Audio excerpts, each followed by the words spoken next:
ما هي أصغر سورة في القرآن؟ الكوثر. نو نو نو نو. من وين أنت؟ نبين. نبيان. أعطيك 3 أسئلة وعلى كل سؤال على 10,000 ريال. السؤال الأول يقول: من هو خاتم الأنبياء والمرسلين؟ محمد صلى الله عليه وسلم. سؤال.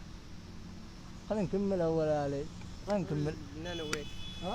كمل بلا السؤال لي هذا. السؤال الثاني يقول: من هو أفضل لاعب مر في تاريخ برشلونة؟ ميسي. لا بني خلينا نكمل أول. خلينا نكمل. السؤال اللي لا نكلمنا. لحظة خلي الحالة تعال الحالة. يا أخي ماشي عليك رجاء. خلاص ماشي عليك. خلينا نكمل السؤال بنت قاسم الجاء. ماشي.